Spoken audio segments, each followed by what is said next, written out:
Hello everybody and welcome back to Odin's Movie Blog. I am the critic who is a cynic. Hope you're doing well. Today we're going to talk about two different things. The first thing, as you see on the screen, is this Rian Tran situation for some reason is still being talked about, even though when you actually read what she wrote, when you actually read the article that she penned, you understand that it was less to do with the fact that there are fans going after her and more to do with the fact that the media, again, just like it was similar to the whole Jar Jar Binks situation when the actor who played Jar Jar Binks got very close to depression, was depressed, got very close to suicide, and what he admitted was that it was because of the negative media reaction and media backlash against his character that really led him down that dark path. Even Kelly Marie Tran in her letter, but again, they want to ignore that part of it. Instead, they want to say, oh, look, see, she mentions social media she mentions it offhand. Okay, she talks about social media, but at the end of the day, she also says a lot about how the media portrays certain things and how toxic the media is. And you see this consistently happen, where it is really the media that is really at fault for a lot of the garbage going on these days. It's the media that's starting to spin and twist these stories into some kind of narrative, again, to fit their own progressive narrative instead of actually telling the truth, instead of just, letting things be as they are. Instead, they have to, take the news, take the truth, and distort it in some way. And it's really the sad state of not only our news media, but especially also movie news media. Like, you would think that in movie news, it would just be, here are the facts about what's going on with the movie, here's what an actor says, etc. Now it's like, oh, let me twist every little thing. Because remember when she first left social media, every story said she left because of racist, she left because of racist, even though there was no proof of that at the time. And even in the letter that she wrote, there was really no calling out of racist people on Twitter, or racist people on Instagram rather, for the reason why she, the full reason why she left. She basically admitted that there were several factors that led to her leaving social media, and it really had not much to do.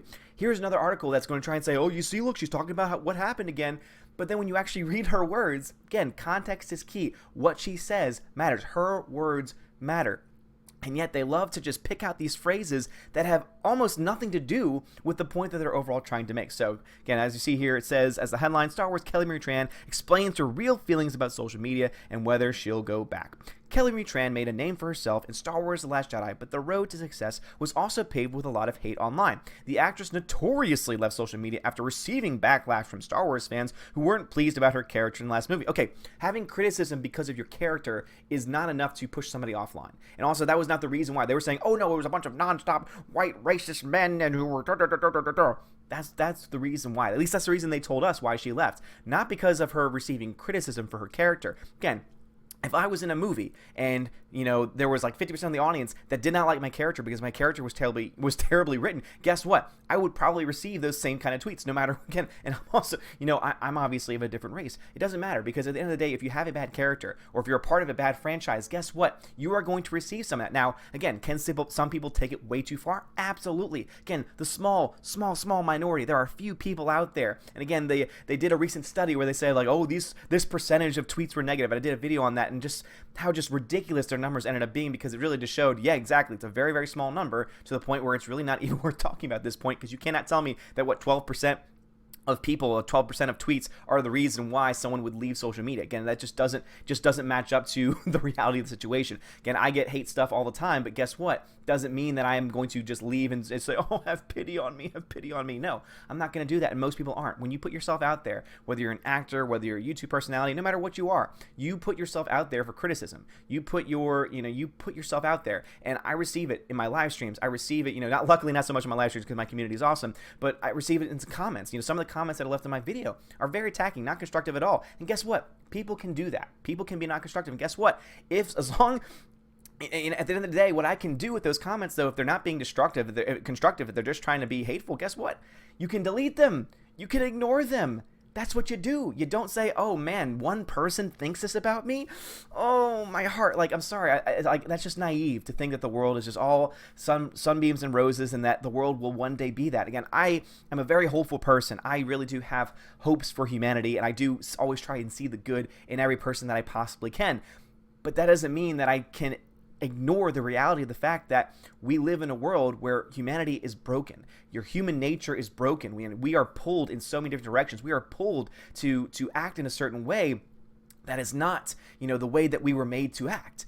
But still, that's always going to be there. No matter what we do, no matter what laws you put there, no matter, how you try and, change society, you're never going to be able to get rid of that. And so this whole thing of like, oh, she received backlash for her character. Okay, get over it.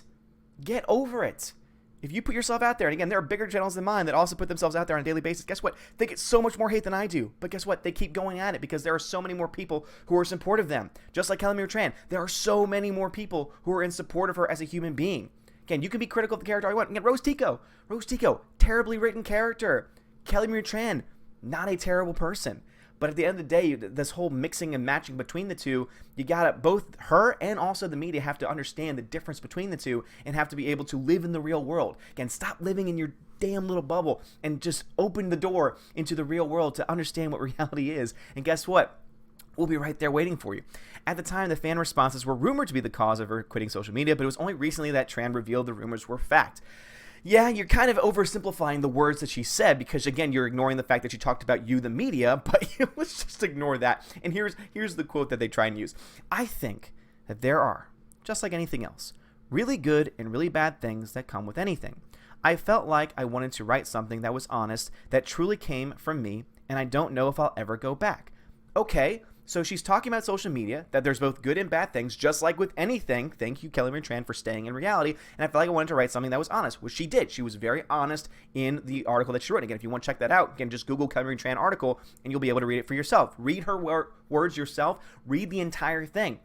Because these people, these knuckleheads, are just pinpointing certain phrases and certain sentences and ignoring the rest of the context, ignoring the rest of the article, because there is such a huge attack on not just the media, but Hollywood too, saying that it is Hollywood and the media that have this really underlying racism within their culture, within their business model. And that to me is a lot more interesting than, oh yeah, there were a few people who were mean to me on Instagram. I'm sorry, but like that's not the reason why she left. It was everything at once that was happening, not because a few people bullied her off Instagram. I'm sorry. That is a garbage narrative, and she has not. If you say like, oh well, she confirmed it. I'm sorry. Read the article again. Read everything that she said, and you'll realize it's a hell of a lot more than just that. And again, she says so she doesn't know she'll ever go back. And guess what? There are people who watch my videos, who watch my streams, who don't do Twitter, who don't do Instagram, who don't do social media, who some even don't even have Facebook. Why? Because they understand that there are these pros and cons to social media, and they just decide to stay away from it, to ignore it. And guess what? That's okay. That's absolutely okay. If you want to avoid the mess that Twitter can be, if you want to avoid the mess that Instagram, Facebook, all these other locations can be, fine. Go ahead, do that. But the media who's covering this, stop trying to pontificate, stop trying to preach to everyone else that somehow you're high and mighty, that somehow you are completely without blame. Because guess what? The same person that you're quoting, the same person that you're trying to use to say, oh, look, we're justified in saying that it was racist fans and that the fandom menace is a bunch of white racist, overweight people living in their mom's basements. Guess what? The same person that you're using to justify that is also going after you. But you don't want to admit that. You don't want to look at the truth. You do not want to understand and accept reality. Because again, you'd rather live in this little bubble. That's why I'm just so over not just the media that covers Hollywood, but also the media in general. Because you see that in the mainstream media too, where they just always, constantly, they're not reporting on things. They're explaining things from their own perspective. They're explaining things from their own biased perspective. And guess what? Most people don't really care for that. Because guess what? If your perspective doesn't match up with theirs, they're going to immediately shut you off. That's just the way the world is. It's not a huge shock to hear the actress saying that she doesn't know if she will return to social media platforms like Instagram at any point. She's not the only actress to leave social media after dealing with hate from individuals online. Actors and actresses, including The Walking Dead's Josh McDermott and Meg's Ruby Rose, have left social media following backlash, and McDermott has even spoken out about the internet being a dark and negative place and have subsequently left social media due to those feelings. Ariana Grande recently turned comments off her own Instagram after dealing with backlash following the death of her ex-boyfriend, Mac Miller. And again, there are disgusting people out there doing those things, but once again, when you put yourself out there, expect those things to happen. And again, I'm not saying that it's okay. I'm not saying that anyone's saying these disgusting things, that they're good people or that they're somehow justified. But what else do you expect with a broken human nature? I'm sorry, but like no matter what we do in society, we can try and improve society. And there are a lot of things that we can do to improve society. But to try and act like we can just, fix everything is just ridiculous. And again, I agree with you. I think that there are dark pockets of these different social medias, but guess what? The vast majority of people on there, 99% of people on social media are regular people, are regular everyday people who don't really care about all this political nonsense. That's just how it is. That's just the fact of the matter. And also, too, when you pinpoint these other cases, most likely there was also something else attached to it. Like they love to always bring up how Daisy Ridley got off social media too. But guess what? It wasn't because people were being racist and sexist. It was because people were attacking her, or rather were criticizing her was better, because again, the whole attack versus criticize thing is always something that's overblown, but people were criticizing her because she came out and tried to get herself involved in the gun debate. That's why she got the reaction. And again, with Kelly Marie Tran, most of the negative reaction was because of her character being terrible. And again, she didn't write the character. She did a fine job in the movie, again, as an actor, because guess what? It's not her performance that was the problem. It was the writing for her character that was the problem. But guess what? No matter who you are, in what movie, no matter what race or gender you are never going to be able to separate that. People are always going to put the burden of the writing and everything else on you, just because you are the one that they see. You are the one that they hear. So to try and act like, everyone else is just going to look past these things, I'm sorry, it's just naive. So just get over yourselves, guys. Seriously. It's just absolutely ridiculous. And then one last thing, because obviously I can keep reading on, but, I just don't even want to give this, Cinema Blend Jessica Rodden any more time, because she's just obviously just not even reading the words that are on the page. Again, she's using this. She's trying to say, she speaks her feelings about social media and whether she'll go back to explain everything going on with this terrible situation. And guess what? She says, oh, there's bad things, good or bad, wherever I go. I don't know where I'm going to go. So basically they try and turn this story into something when in reality there's no story here. And then they pretty much have to make stuff up just to fill in the blanks. But here's one that is worth talking about, and this is once again Rian Johnson. Of course, he has since then decided to delete this, comment, because he does that. He puts these, these really negative, nasty things out there, and then he deletes them because he's like, oh, I'm sorry, that was mean. I didn't mean to do that. I'm sorry, it was mean. And everyone's like, oh my goodness, Rian, you're such a good person. Oh my God, Rian, you're so good. Like, you just realized the mistakes that you made, and you decide to take it back, and even though you're doing it nonstop, it doesn't matter anymore. Guess what? It should matter. It should matter. His behavior has been disgusting. This is a Hollywood director who not only should not be spending this much time on social media, but also should not be responding to people in this way. So let's see the tweet that was in question. It says, I wish all of us Star Wars fans got a chance to block our butts before he released this movie and effed us. And so then Rian Johnson's reaction is, congratulations, you're an a-hole. Well, guess what, Rian? Right back at you, man, because you did screw over the Star Wars universe. You screwed over the narrative of Star Wars. You ruined Star Wars in so many different ways. Hyperspace ramming is one of the worst things you possibly could have done to Star Wars, because guess what? It pretty much brings into question every previous Star Wars film and property and any future Star Wars film and property, because the question's always going to remain, why in the hell did they not just put a droid inside a ship that can go at light speed and ram through the Death Star and Death Star 2? Oh, well, oh, it's all explained in the book. No, I'm sorry. That's just nonsense. Everyone that ever says, oh, it will explain in this book, it's explained here, I'm sorry, but no, that's not an excuse. And also, I don't even think from what I've heard that's even addressed in anything, and they are likely going to just completely ignore it. But guess what? If you do, it's going to ruin Star Wars. So yeah, Rian Johnson, yeah, you love to give the middle finger to the fans, and guess what? This is the reason why.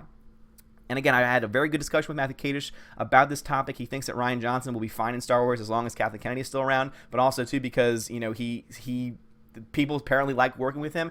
But here's the thing that I think is going to get him, is that if he keeps doing things like this, and guess what? We're not going anywhere. Us on YouTube, we're not going anywhere. We're going to continue to call this nonsense out. So because we're not going anywhere, and because it looks like Rian Johnson isn't changing and is still going to be involved in Star Wars, again, Disney, dare you to let him direct another Star Wars film. See what happens to your box office numbers, because if you thought Solo was bad, wait until there is an even bigger backlash. Wait until there is an even bigger boycott, because there are so many people who will not even see. That is a film. Rian Johnson's next film is a film that I might even, again, for Solo, I bought a ticket to something else and went to go see it. For that one, I might not even do that, because I don't even think it's going to be worth my time. It's going to be a waste of my time to go in there and watch it. That's how I personally feel about it. But anyway, guys, what are y'all's thoughts about this? Do you think Rian Johnson is just full of himself once again? Obviously he is. And then what's your thoughts on the whole Kelly Marie Tran situation? Again, I don't think it's her. Again, I don't fault her. I fault her for nothing more than just being naive to think that she can go on social media or go anywhere really and not get some kind of criticism for her character. Because that's what it seems like the biggest thing is that not because, oh, there were a couple of racists, there were a couple of sexists out there, but mostly because she couldn't take the fact that her character was poorly written and that she was getting critiques for it. That's what I honestly think is the case. And in that situation, just like her, for any other actor, I would say, I'm sorry, but you're an actor. Get over it. It's going to happen. You're going to be attached to movies that have terrible written characters, and guess what? You got to get over it. Guys, let me know your thoughts about that. I'd love to hear about that. Also, let me know your thoughts on the media, because it's just been absolutely crazy at this point. But guys, thank you all so much for watching. If you like this video, hit the thumbs up, hit that subscribe. You are all amazing people. Rose, Aussie Rose Tika, you are amazing. Have a great day, and as always, God bless.